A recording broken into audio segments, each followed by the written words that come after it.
H D. Kumaraswamy ಹಾಗೂ ಅವರ ಕುಟುಂಬದ ಬಗ್ಗೆ ಜಮೀರ್ ಹೇಳಿದ ಮಾತು ರಾಜ್ಯ ರಾಜಕೀಯದಲ್ಲಿ ಬಿರುಗಾಳಿ ಎಬ್ಬಿಸಿದೆ. ಜಮೀರ್ ವಿರುದ್ಧ ಮೊದಲ ಬಾರಿಗೆ ಮೌನ ಮುರಿದಿರೋ ಎಚ್ಡಿಕೆ ಸಚಿವ ಜಮೀರ್ ವಿರುದ್ಧ ಕೆಂಡ ಕಾರಿದ್ದಾರೆ. ಮುಸ್ಲಿಮರು ಪಂಚರಂಗಡಿ ಗುಜ್ರಿ ಅಂಗಡಿಯಲ್ಲಿ ದುಡಿದು ದೇವೇಗೌಡರನ್ನ ಕೊಂಡ್ಕೊಳ್ತಾರ. ಜಮೀರ್ಗೆ ದುಡ್ಡಿನ ಮದ ಬಂದಿದೆ. ನಿಯತ್ತಾಗಿ ಬಸ್ ಓಡಿಸಿ ಬಂದ ದುಡ್ಡ ಅದು. ಇದನ್ನೆಲ್ಲ ಮುಂದಿನ ದಿನದಲ್ಲಿ ಮಾತನಾಡ್ತೇನೆ. ಕುಮಾರಸ್ವಾಮಿದು ಜೆಡಿಎಸ್ದು ಕಥೆಯೇ ಮುಗಿತು ಅಂದ್ಕೊಂಡಿದ್ರು. ಈಗ ಮತ್ತೆ ನಿಮಗೆ ಶಕ್ತಿ ಬಂದಿದೆ, ಅದನ್ನ ತಡೆದುಕೊಳ್ಳಲು ಆಗದೆ ಈ ರೀತಿ ಮಾತನಾಡ್ತಿದ್ದಾರೆ ಅಂತ ಜಮೀರ್ ವಿರುದ್ಧ ಎಚ್ಡಿಕೆ ವಾಗ್ದಾಳಿ ನಡೆಸಿದ್ದಾರೆ. ದೇವೇಗೌಡರು ಕಾಂದಾನೆ ಕೊಂಡ್ಕೊಳ್ತಕ್ಕಂಥವ್ರು ಪಾಪ ಯಾವ ಮಟ್ಟಿಗೆ ಬೆಳೆದಿರ್ಬೋದು ಲೆಕ್ಕ ಆಗಿ ಕಷ್ಟಪಟ್ಟು ಬಸ್ ಓಡಿಸ್ಬಿಟ್ಟು ಸಂಪಾದನೆ ಮಾಡಿದ್ರ ದೇವೇಗೌಡರು ಕಾಂದಾನ ಖರೀದಿ ಮಾಡೋಕ್ಕೆ. ಇಲ್ಲಿ ಮುಸ್ಲಿಂ ಕಮ್ಯುನಿಟಿ ಅವರು ಏನೆಲ್ಲ ಚಂದ ಎದ್ಬಿಟ್ಟು ಇಲ್ಲೆಲ್ಲ ಟೈರ್ ಅಂಗಡಿಲಿ ಪೈರ್ ಅಂಗಡಿಲಿ ದುಡ್ಡು ಸಂಪಾದನೆ ಮಾಡಿ ದೇವೇಗೌಡರು ಕಾಂದಾನ ಕೊಂಡ್ಕೊತಾರ. ಆಮೇಲೆ ಯಾರಾದರೂ ಈ ಥರ ಮಾಡೋಕ್ಕೆ ಸಾಧ್ಯವ? ಆ ಮಟ್ಟಕ್ಕೆ ನಾನು ಕುಳ್ಳ ಅಂದ್ಬಿಟ್ಟಂತೆ ಅವ್ರು ಕರಿಯೋಣ ಅಂದ್ಬಿಟ್ರಂತೆ. ಎಲ್ಲಾದರೂ ಉಂಟಾ ಇದು? ಈ ಪದಗಳು ಮಾಡಿದ ತಪ್ಪು, ಆ ದುರಂಕಾರದಲ್ಲಿ ಹೊಟ್ಟೆವರಿಗೆ ಅದು ಒಬ್ರಿಗೆ ಏನಿದೆ ಗೊತ್ತಿದೆ ನನಗೆ. ಕುಮಾರಸ್ವಾಮಿ ಮುಗಿದೋದಂತ ತಿಳ್ಕೊಂಡಿದ್ರು. ರಾಜಕಾರಣ ಮುಗಿತು ಜನತಾ ಹೇಳೋದು ಕುಮಾರಸ್ವಾಮಿದು ಅಂತೇಳಿ. ಯಾವಾಗ ಕುಮಾರಸ್ವಾಮಿ ಮತ್ತೆ ರಾಜಕಾರಣದಲ್ಲಿ ಮೇಲ್ ಬರ್ತಿದ್ದೇನೆ ಅಂತಕ್ಕಂಥದ್ದು ಶುರುವಾಯಿತು, ಇವರು ಯಾರಿಗೂ ಸಹಿಸ್ಕೊಳ್ಳೋಕೆ ಆಗ್ತಾ ಇಲ್ಲ. ದೇವೇಗೌಡರು ಕಾಂದಾನೆ ಇನ್ನು ಜಮೀರ್ ಬಳಿಕ ಮಾಗಡಿ ಶಾಸಕ ಬಾಲಕೃಷ್ಣ, ಸಚಿವ ಚಲುವರಾಯಸ್ವಾಮಿ ಹಾಗೂ ಶಾಸಕ ಬಂಡಿ ಸಿದ್ದೇಗೌಡ ವಿಚಾರವಾಗಿಯೂ ಕೇಂದ್ರ ಸಚಿವ ಎಚ್.ಡಿ. ಕುಮಾರಸ್ವಾಮಿ ಕಿಡಿಕಾರಿದ್ರು. ಆ ನಾಲ್ವರ ಜೊತೆ ಇದ್ದದ್ದು ನನಗೆ ಅತ್ಯಂತ ಕರಾಳ ದಿನಗಳು ಅಂತ ಹೇಳಿದ್ದಾರೆ. ಜಮೀರ್ ಕೆಸರು ಅಂತ ಈಗ ದೂರ ಇಟ್ಟಿದ್ದೇನೆ. ಕೆಸರುಗಳ ಬಗ್ಗೆ ಪದೇ ಪದೇ ಯಾಕೆ ಮಾತನಾಡಿಸ್ತೀರಾ? ನಿಮ್ಗೆ ಮೋಸ ಮಾಡಿದ ದಿನ ನಾನು ಏನಾಗ್ತೀನಿ ಅಂತ 100 ಬಾರಿ ಜಮೀರ್ ಹೇಳಿದ್ದಾರೆ. ಆ ಪದ ಯಾವುದು ಅನ್ನೋದನ್ನ ನನ್ನ ಬಾಯಿಯಿಂದ ಹೇಳಿಸ್ಬೇಡಿ. ಅದು ಅತ್ಯಂತ ಕೆಟ್ಟ ಪದ. ನನಗೆ ಅದನ್ನ ಸಾರ್ವಜನಿಕವಾಗಿ ಬಳಸೋಕಾಗ್ತಿಲ್ಲ. ಮೆಕ್ಕ ಹೋಗ್ತಾರಲ್ವಾ, ಅಲ್ಲಿ ಆ ಪದವನ್ನ ಅವರು ಜ್ಞಾಪಿಸಿಕೊಳ್ಳಿ. ಈಗ ದುಡ್ಡಿನ ಮಧ್ಯದಲ್ಲಿ ಅವರು ಮಾತನಾಡ್ತಿದ್ದಾರೆ ಅಂತ ಕಿಡಿಕಾರಿದ್ರು. ಆ ವ್ಯಕ್ತಿ ಬಗ್ಗೆ ನನ್ನ ಹತ್ರ ಚರ್ಚೆ ಮಾಡಬೇಡಿ. ಆ ವ್ಯಕ್ತಿ ಎಲ್ಲಿದ್ದ? ಈಗ ಕೆಸರು ಅಂತ ಹಿಂದೆನೇ ಹೇಳ್ಬಿಟ್ಟಿದ್ದೀನಿ. ನನ್ನ ಜೀವನದ ಕರಾಳ ದಿನ. ಆ ಒಂದು 5-6 ಜನ ಇದ್ರಲ್ಲ, ಅವರ ಸಂಬಂಧ ಬೆಳೆಸಿದ್ದು ನನ್ನ ಕರಾಳ ದಿನ. ನನಗೆ ಅದು ಭಾಳ ಎಕ್ಸ್ಪೀರಿಯನ್ಸ್ ಆಯಿತು ಆ ದಿನಗಳು. ಅದರಿಂದ ಈಗ ಸ್ವಲ್ಪ ಭಾಳ ಎಚ್ಚರಿಕೆಯಿಂದ ಇರತಕ್ಕಂಥವ್ರು. ಅವ್ರು ಎಲ್ಲಿದ್ದರು, ಯಾವ ಥರ ಬಂದರು, ಈಗ ಬೆಳೆದಿರ್ತಕ್ಕಂಥ ದುಡ್ಡಿನ ಮದ ಮಾತಾಡ್ತಾರೆ. ಅದು ಹೋಗಲಿ, ಯಾರಾದರೂ ಆ ಪದ ಬಳಕೆ ಮಾಡ್ತಕ್ಕಂಥದ್ದು ನಿಜನ ಮಾಡೋಕ್ಕೆ ಸಾಧ್ಯವ? ನಾನೊಂದು ಮಾತು ಹೇಳಿಬಿಟ್ರೆ ಅಸಹ್ಯ, ನಾನು ಹೇಳಬಾರ್ದು ಸಾರ್ವಜನಿಕವಾಗಿ. ನನಗೆ ಮೋಸ ಮಾಡಿದ ದಿವಸ ಅದು ಆ ಪದ ಬೇಡ ನನ್ನಿಂದ ಹೇಳಿಸಿದ್ದು. ಅವ್ರು ಏನು ಹೇಳಿದ್ದ ಅಂತ ಹೇಳಿ ಅದನ್ನು ನೆನಕೊಳ್ಳೋಕೆ ಕೇಳಿ ಅಲ್ಲಾಗ ಹೋಯ್ತಾರಲ್ಲ, ಅದೆಲ್ಲ ಮಕ್ಕಳಿಗೆ ಹೇಳಿದಿಲ್ಲ ಸಾವಿರಾರು ಬಾರಿ. ನನಗೆ ಮೋಸ ಮಾಡಿದ ದಿವಸ ಅವ್ರು ಏನು ಮಾಡೋದಕ್ಕೆ ಕೆಲಸ ಅಂತೇಳಿ. ಕೆಸರು ಎಂದಿದ್ದ ಎಚ್ಡಿಕೆ ಹೇಳಿಕೆ ವಿರುದ್ಧ ಶಾಸಕ ಬಾಲಕೃಷ್ಣ ತಿರುಗೇಟನ್ನ ಕೊಟ್ಟಿದ್ದಾರೆ. ಈ ಕುರಿತು ಮಾತನಾಡಿದ ಅವರು, ಈ ಹಿಂದೆ ನನ್ನ ಮುಖ್ಯಮಂತ್ರಿ ಮಾಡಿದವರು ಚಲುವರಾಯಸ್ವಾಮಿ, ಪುಟ್ಟಣ್ಣ, ಜಮೀರ್ ಅಂತ ಇದೇ ಕುಮಾರಣ್ಣ ಹೇಳಿದ್ರು. ಆಗ ನಾವು ಕೊಚ್ಚೆ ಆಗಿರ್ಲಿಲ್ವಾ? ಈಗ ಕೊಚ್ಚೆ ಆಗಿದ್ವಾ? ನಮ್ಮನ್ನ ತಬ್ಕೊಂಡ ಮೇಲೆ ನಾವು ಕೊಚ್ಚೆ, ಅವರು ಕೊಚ್ಚೆ. ಕುಮಾರಸ್ವಾಮಿಯಿಂದ ಒಕ್ಕಲಿಗ ಸಮಾಜಕ್ಕೆ ಏನೂ ಆಗಿಲ್ಲ. ತಿಮಿಂಗಲದ ರೀತಿ ಕುಮಾರಣ್ಣ ನಮ್ಮನ್ನೆಲ್ಲ ನುಂಗಿ ಹಾಕಿದ್ರು ಅಂತ ಕಿಡಿಕಾರಿದ್ದಾರೆ. ಅವ್ರ ಹತ್ರ ಇದ್ದಾಗ ಪನ್ನೀರಾಗಿದ್ದು, ಈಗ ಆಚೆ ಕಡೆ ಬಂದ್ಮೇಲೆ ಕೊಚ್ಚೆ ಅಂತವ್ರೆ. ಇಲ್ಲೇ ಅವ್ರಿಗೆ ಭಗವಂತ ದೇವರು ಒಳ್ಳೇದು ಮಾಡಲಿ. ಇಷ್ಟು ದಿವಸ ಕೊಚ್ಚೆ ಜೊತೆ ಹೆಂಗೆ ಅವರು ಜೀವನ ಮಾಡಿದ್ರು, ವಾಸ ಮಾಡಿದ್ರು ಅಂತೇಳಿ ಅವರೇ ಆತ್ಮಾವಲೋಕನ ಮಾಡಿಕೊಳ್ಳಿ. ವಿಧಾನಸೌಧದಲ್ಲಿ ಇದೇ ಕೊಚ್ಚೆಗಳೇ ನಾನು ಮುಖ್ಯಮಂತ್ರಿ ಆಗಲಿಕ್ಕೆ ಕಾರಣಕರ್ತರು ಅಂತೇಳಿ ಯಡಿಯೂರಪ್ಪನವ್ರು ಮಾತಾಡ್ತಕ್ಕಂಥ ಸಂದರ್ಭದಲ್ಲಿ ಅವರೇ ಹೇಳಿರ್ತಕ್ಕಂಥ ಉದಾಹರಣೆನ ರಿವೀಲ್ ಮಾಡಬೇಕು ನೀವು. ಕರಿಯ ಕುಮಾರಸ್ವಾಮಿ ಎಂಬ ಸಚಿವ ಜಮೀರ್ ಅಹಮದ್ ಖಾನ್ ಹೇಳಿಕೆ ಹಿಂದೆ ಕುಮಾರಸ್ವಾಮಿ ಅವರ ಕೈವಾಡ ಇದೆ ಅಂತ ಶಾಸಕ ರಮೇಶ ಬಂಡಿ ಸಿದ್ದೇಗೌಡ ಗಂಭೀರ ಆರೋಪವನ್ನು ಮಾಡಿದ್ದಾರೆ. ಉಪಚುನಾವಣೆಗಳಲ್ಲಿ 3 ಕ್ಷೇತ್ರವನ್ನ ನಾವೇ ಗೆದ್ದೇ ಗೆಲ್ತೀವಿ. ಯೋಗೇಶ್ವರ್ ಅವರನ್ನ ಎದುರಿಸುವ ಶಕ್ತಿ ಯಾರಿಗೂ ಇಲ್ಲ. ಈ ಸಂದರ್ಭ ಜಮೀರ್ ಆ ಮಾತು ಆಡಬಾರ್ದಿತ್ತು. ಎಚ್ಡಿಕೆ ಜಮೀರ್ ಗಳಸ್ತ್ರ ಗಂಟಸ್ಥ ಇದ್ದಂಗೆ. ಜಮೀರ್ ಹೇಳಿಕೆ ಹಿಂದೆ ಕುಮಾರಸ್ವಾಮಿನೇ ಇರಬೇಕು ಅಂತ ಅನಿಸ್ತಿದೆ. ಕುಮಾರಣ್ಣ ಜಮೀರ್ ಇಬ್ಬರು ಚೆನ್ನಾಗಿದ್ದಾರೆ, ಅದಕ್ಕಾಗಿ ಜಮೀರಿಂದ ಆ ಮಾತನ್ನ ಹೇಳಿಸಿರಬಹುದು ಅಂತ ಹೇಳಿದ್ರು. ಈ ಸಂದರ್ಭದಲ್ಲಿ ಆ ಮಾತಾಡಬಾರ್ದಾಯಿತು ಅಂದ್ಬಿಟ್ರೆ ಅವರು ಗಳಸೆ ಗಂಟೆಸ್ರು. ಇದರಿಂದ ಕುಮಾರಣ್ಣನೇ ಇರಬೇಕು ಅಂತ ನನ್ನ ಅಭಿಪ್ರಾಯ. ಕುಮಾರಣ್ಣನ ಜಮೀರನ್ನು ಚೆನ್ನಾಗವ್ರೆ, ಅವ್ರನ್ನ ಕೇಳ್ಬಿಡಿ. ಅಲ್ಲ, ಯಾರು ಹೇಳ್ಸಿದಾರೆ ಕುಮಾರಸ್ವಾಮಿ? ಅವರಿಬ್ಬರು ಕೇಳಿದ್ರೆ ಹೇಳ್ಬಿಡ್ತಾರೆ. ಈ ಚುನಾವಣೆ ಸಂದರ್ಭದಲ್ಲಿ ಬೇಕು ಅಂತ ಹೇಳ್ಸಿರ್ಬೋದು ಅಂತ ನನ್ನ ಅಭಿಪ್ರಾಯ. ಕುಮಾರಸ್ವಾಮಿ ಅವರು ಹೇಳ್ಸಿದ್ದಾರೆ. ಯಾರು ಹೇಳ್ಸಾರೆ ಅಂತ ಗೊತ್ತಿಲ್ಲ, ಹೇಳ್ಸಿರ್ಬೋದು. ಎಚ್.ಡಿ. ಕುಮಾರಸ್ವಾಮಿ ಹಾಗೂ ಜಮೀರ್ ನಡುವಿನ ಮಾತಿನ ಜಟಾಪಟಿ ಬಗ್ಗೆ ಕೊಪ್ಪಳ ನಗರದಲ್ಲಿ ಸಚಿವ ಶಿವರಾಜ್ ತಂಗಡಗಿ ಮಾತನಾಡಿದ್ದಾರೆ.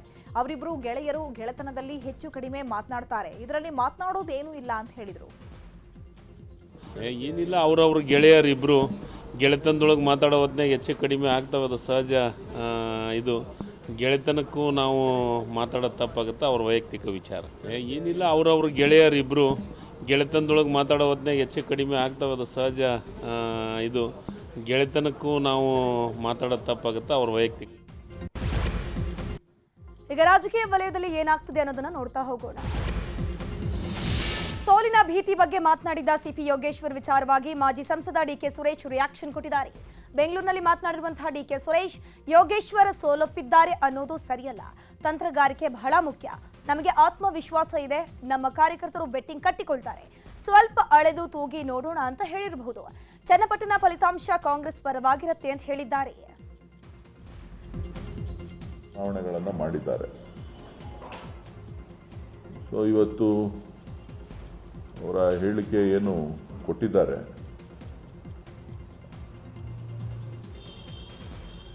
ಫಲಿತಾಂಶ ಅವ್ರ ಪರವಾಗಿರ್ತದೆ ಅನ್ನೋದನ್ನು ಹೇಳಿದ್ದಾರೆ. ಬೇರೆಯವರು ಇದು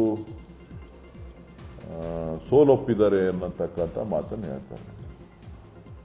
ಚುನಾವಣೆಯಲ್ಲಿ ತಂತ್ರಗಾರಿಕೆ ಭಾಳ ಮುಖ್ಯ ಪಾತ್ರ ವಹಿಸ್ತದೆ. ಸೊ ಇವತ್ತು ಚುನಾವಣೆ ಮಾಡಿರ್ತಕ್ಕಂಥ ನಮ್ಮ ಪಕ್ಷದ ಎಲ್ಲ ಕಾರ್ಯಕರ್ತರು, ಮುಖಂಡರು ಎಲ್ಲರೂ ಕೂಡ ಭಾಳ ಆತ್ಮವಿಶ್ವಾಸದಿಂದ ಇದ್ದಾರೆ. ಸೊ ಹಾಗಾಗಿ ಯೋಗೇಶ್ವರರವರು ಯಾವ ಆಯಾಮವನ್ನು ಇಟ್ಕೊಂಡು ಹೇಳಿದ್ದಾರೆ ಅನ್ನೋದು ನನಗೆ ಗೊತ್ತಿಲ್ಲ.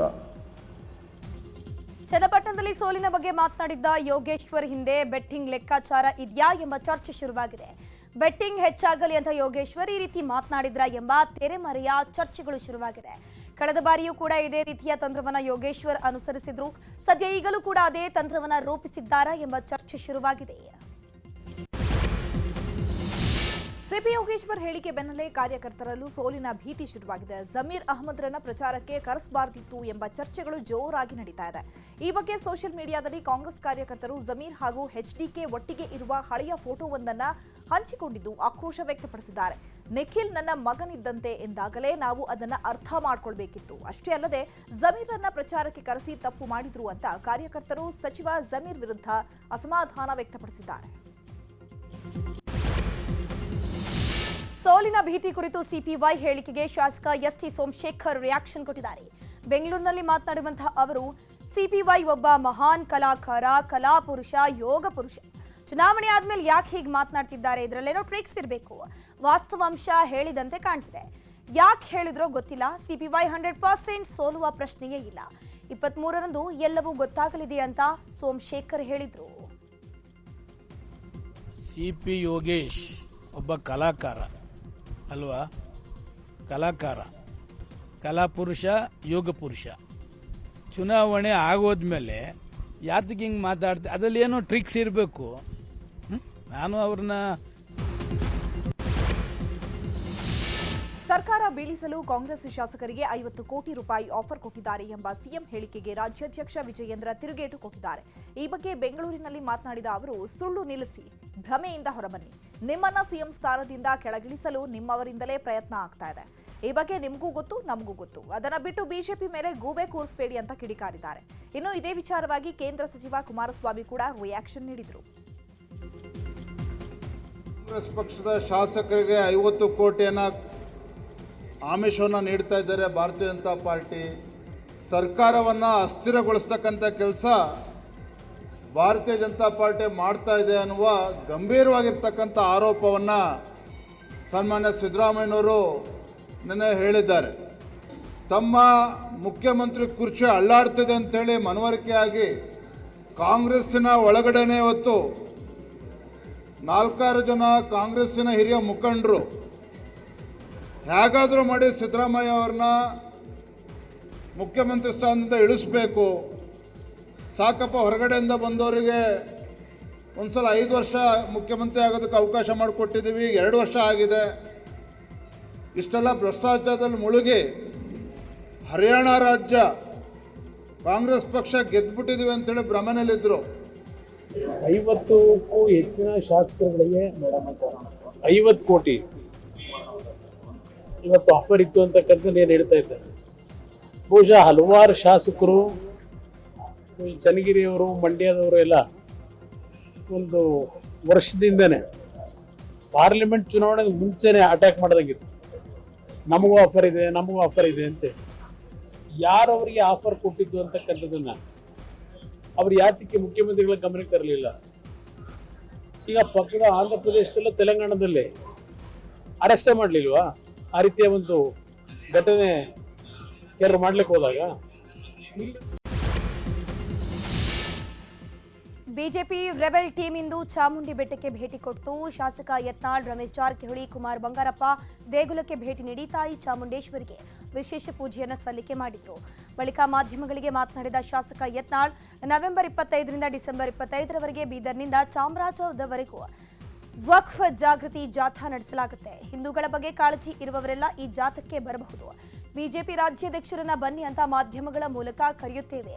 ಇದು ಬಿಜೆಪಿಯಿಂದ ನಡೆಯುತ್ತಿರುವ ಜಾಥಾ ಅಂತ ಹೇಳಿದ್ರು. ಇನ್ನು ಚಾಮುಂಡೇಶ್ವರಿ ದರ್ಶನದ ಬಳಿಕ ಬಿಜೆಪಿ ರೆಬೆಲ್ಸ್ ನಾಯಕರು ಪ್ರತ್ಯೇಕವಾಗಿ ರಾಜ್ಯಾದ್ಯಂತ ವಕ್ಫ್ ವಿರುದ್ಧ ಹೋರಾಟಕ್ಕೆ ತಂಡವನ್ನು ರಚಿಸಿಕೊಂಡಿದ್ದಾರೆ. ತಂಡದಲ್ಲಿ Basanagouda Patil Yatnal, Ramesh Jarkiholi, Arvind Limbavali, GM Siddeshwar, Kumar Bangarappa, Pratap Simha, BP Harish, Anna Saheb Jolle, B V Nayak, M Chandrappa ನೇತೃತ್ವದ ತಂಡ ರೆಡಿ ಮಾಡಿಕೊಂಡಿದ್ದು ನವೆಂಬರ್ 25ರಂದು ಬೀದರ್ನಿಂದ ಅಭಿಯಾನ ಶುರುವಾಗಲಿದೆ. ಇನ್ನು ರೆಬೆಲ್ಸ್ ವಕ್ಫ್ ವಿರುದ್ಧ ತಂಡ ಮಾಡಿಕೊಳ್ತಿದ್ದಂತೆ ಬಿಜೆಪಿ ರಾಜ್ಯಾಧ್ಯಕ್ಷ ಬಿವೈ ವಿಜೇಂದ್ರ ಕೂಡ ಪಟ್ಟಿಯನ್ನು ರಿಲೀಸ್ ಮಾಡಿದ್ದಾರೆ. ನಮ್ಮ ಭೂಮಿ ನಮ್ಮ ಹಕ್ಕು ಎಂಬ ಘೋಷವಾಕ್ಯದಲ್ಲಿ ತಂಡಗಳನ್ನು ರಚಿಸಿದ್ದು, ಈ ತಂಡದಲ್ಲಿ ಶಾಸಕ ಬಸನಗೌಡ ಪಾಟೀಲ್ ಯತ್ನಾಳ್, ರಮೇಶ್ ಜಾರಕಿಹೊಳಿಗೆ ಸ್ಥಾನವನ್ನು ನೀಡಲಾಗಿದೆ.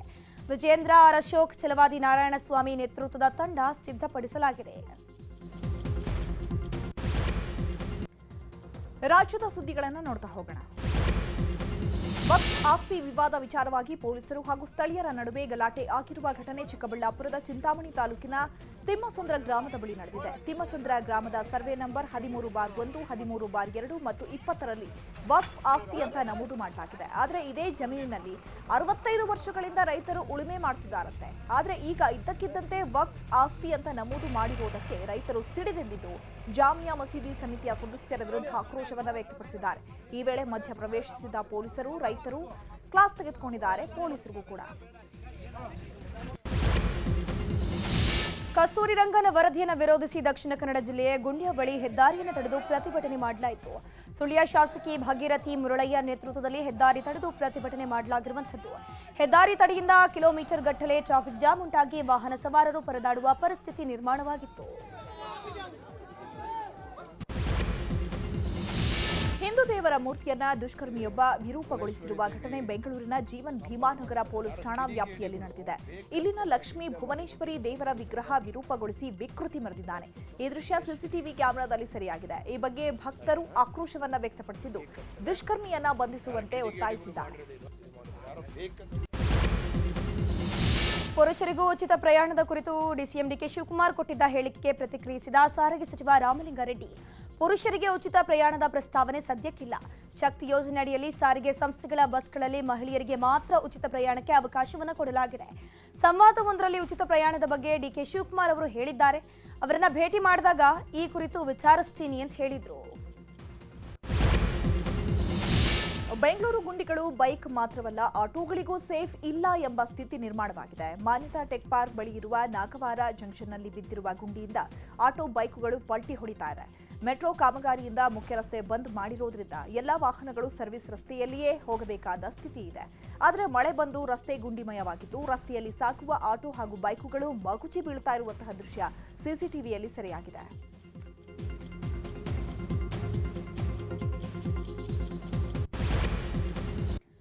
ಈಗ ಕ್ರೈಮ್ ಲೋಕದ ಸುದ್ದಿಗಳನ್ನು ನೋಡ್ತಾ ಹೋಗೋಣ. ದಾವಣಗೆರೆಯಲ್ಲಿ ಕನ್ನಡ ಮ್ಯಾಟ್ರಿಮೋನಿ ಮೂಲಕ 8 ಯುವತಿಯರಿಗೆ ವಂಚಿಸಿದ ಯುವಕನನ್ನು ಅರೆಸ್ಟ್ ಮಾಡಲಾಗಿದೆ. ಮಂಡ್ಯ ಜಿಲ್ಲೆಯ ಮಾಚಹಳ್ಳಿ ಗ್ರಾಮದ ಮಾಧು ಅಲಿಯಾಸ್ ಮಧು ಬಂಧಿತ ಆರೋಪಿ. ಕನ್ನಡ ಮ್ಯಾಟ್ರಿಮೋನಿಯಲ್ಲಿ ಮದುವೆ ಆಗ್ತೀನಿ ಅಂತ ನಂಬಿಸಿ ಅವರಿಂದ ಹಣವನ್ನು ಪಡೆದಿದ್ದ. ಅಲ್ಲದೆ ಆರೋಪಿ ಮಧು ಕೆಲವರಿಗೆ ನೌಕರಿ ಕೊಡಿಸೋದಾಗಿ ಹೇಳಿ ವಂಚನೆ ಕೂಡ ಮಾಡಿದ್ದಾನಂತೆ. ದಾವಣಗೆರೆ ಯುವತಿಯಿಂದ 21 ಲಕ್ಷ ಹಣ ಪೀಕಿದ್ದ. ಈತನ ವಿರುದ್ಧ ದಾವಣಗೆರೆ, ಹರಿಹರ, ಮಂಡ್ಯ, ಚಿಕ್ಕಮಗಳೂರು, ಬೆಂಗಳೂರು ಸೇರಿ ಒಟ್ಟು 8 ಕಡೆಗಳಲ್ಲಿ ಪ್ರಕರಣ ದಾಖಲಾಗಿತ್ತು. ಒಟ್ಟು 62.83 ಲಕ್ಷ ವಂಚನೆ ಮಾಡಿರೋ ಆರೋಪಿ ಮಧುನನ್ನ ದಾವಣಗೆರೆಯ ಪೊಲೀಸರು ಅರೆಸ್ಟ್ ಮಾಡಿದ್ದಾರೆ. ಹುಬ್ಬಳ್ಳಿಯಲ್ಲಿ ಬೀದಿ ಕಾಮಣ್ಣರ ಹಾವಳಿ ಮಿತಿ ಮೀರ್ತಾ ಇದೆ. ಹಳೆ ಹುಬ್ಬಳ್ಳಿ ಪೊಲೀಸ್ ಠಾಣಾ ವ್ಯಾಪ್ತಿಯ ಶರಾವತಿ ನಗರದಲ್ಲಿ ಅಪ್ರಾಪ್ತೆಗೆ ಪುಂಡರು ಕಾಟ ಕೊಟ್ಟಿದ್ದಾರೆ. ಬಾಲಕಿಯನ್ನ ಚುಡಾಯಿಸಿಕೊಂಡು ಹಿಂಬಾಲಿಸೋ ಪುಂಡರ ಚಲನಾವಲನ ಸಿಸಿಟಿವಿಯಲ್ಲಿ ಸೆರೆಯಾಗಿದೆ. ಈ ಬಗ್ಗೆ ಸ್ಥಳೀಯರು ಪ್ರಶ್ನೆ ಮಾಡ್ತಾ ಇದ್ದಂತೆ ಪುಂಡರು ಎಸ್ಕೇಪ್ ಆಗಿದ್ದಾರೆ. ಸಿಸಿಟಿವಿ ದೃಶ್ಯಗಳನ್ನು ಆಧರಿಸಿ ಪೊಲೀಸರು ತನಿಖೆ ಚುರುಕುಗೊಳಿಸಿದ್ದಾರೆ. ಪತಿಯ ಅಗಲುವಿಕೆಯಿಂದ ಮನನೊಂದು ಅಂಗನವಾಡಿ ಕಾರ್ಯಕರ್ತೆ ಆತ್ಮಹತ್ಯೆಗೆ ಶರಣಾಗಿರುವಂತಹ ಘಟನೆ ಉಡುಪಿ ಜಿಲ್ಲೆಯ ಕಾರ್ಕಳ ತಾಲೂಕಿನ ಮೇಯಾರು ಎಂಬಲ್ಲಿ ನಡೆದಿದೆ. 40 ವರ್ಷದ ಸೌಮ್ಯ ಆತ್ಮಹತ್ಯೆ ಮಾಡಿಕೊಂಡಂತಹ ಅಂಗನವಾಡಿ ಕಾರ್ಯಕರ್ತೆ 2 ತಿಂಗಳ ಹಿಂದೆ ಪತಿ ಸಂತೋಷ್ ಪೂಜಾರಿ ಅನಾರೋಗ್ಯದಿಂದ ಮೃತಪಟ್ಟಿದ್ರು. ಆ ಬಳಿಕ ತೀವ್ರವಾಗಿ ಮನನೊಂದಿದ್ದ ಸೌಮ್ಯ ಮನೆಯ ಬಾವಿಗೆ ಹಾರಿ ಆತ್ಮಹತ್ಯೆಗೆ ಶರಣಾಗಿದ್ದಾರೆ. ಜಾರ್ಖಂಡ್ ಚುನಾವಣಾ ಪ್ರಚಾರದ ವೇಳೆ ರಾಹುಲ್ ಗಾಂಧಿ ಪ್ರಯಾಣಿಸ್ತಾ ಇದ್ದ ಹೆಲಿಕಾಪ್ಟರ್ಗೆ ತಡೆ ನೀಡಲಾಗಿದೆ. ಎಟಿಸಿ ಅನುಮತಿ ಸಿಗದ ಹಿನ್ನೆಲೆಯಲ್ಲಿ ಹೆಲಿಕಾಪ್ಟರ್ ಟೇಕ್ ಆಫ್ ಆಗದೆ ಕೆಲಕಾಲ ಗೊಂದಲ ಸೃಷ್ಟಿ ಮಾಡಿತು.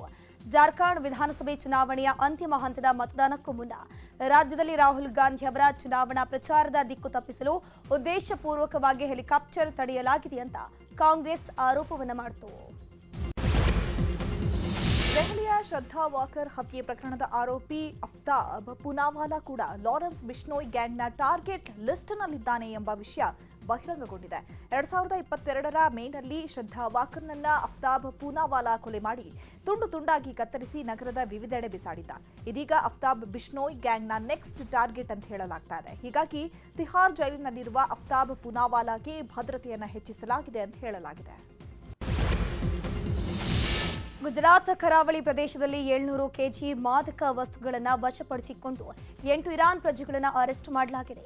ಮಾದಕ ದ್ರವ್ಯ ನಿಗ್ರಹ ಸಂಸ್ಥೆಗಳ ಜಂಟಿ ಕಾರ್ಯಾಚರಣೆಯಲ್ಲಿ ಸಾಗರ್ ಮಂಥನ್ 4 ಎಂಬ ಹೆಸರಿನಡಿ ಕಾರ್ಯಾಚರಣೆಯನ್ನು ಮಾಡಲಾಗಿದೆ. ಈ ವೇಳೆ 700 ಕೆಜಿ ಮಾದಕ ವಸ್ತುವನ್ನು ವಶಕ್ಕೆ ಪಡೆಯಲಾಗಿದೆ. ವಾಯು ಮಾಲಿನ್ಯದಿಂದ ರಾಷ್ಟ್ರ ರಾಜಧಾನಿ ದೆಹಲಿ ಗ್ಯಾಸ್ ಚೇಂಬರ್ನಂತಾಗಿದೆ. ಹವಾಗುಣ ಮಾತ್ರವಲ್ಲ, ನದಿ ನೀರು ಕೂಡ ಅಪಾರ ಪ್ರಮಾಣದಲ್ಲಿ ಕಲುಷಿತಗೊಂಡಿದೆ. ಕಾಳಿಂದಿ ಕುಂಚ್ನ ಯಮುನಾ ನದಿಯಲ್ಲಿ ವಿಷಕಾರಿ ನೊರೆ ಹೆಚ್ಚಾಗ್ತಾನೇ ಇದೆ. ನದಿಯಲ್ಲಿ ಅಪಾರ ಪ್ರಮಾಣದ ನೊರೆ ತೇಲ್ತಾ ಇದ್ದು ಜನ ಕಂಗಾಲಾಗಿದ್ದಾರೆ.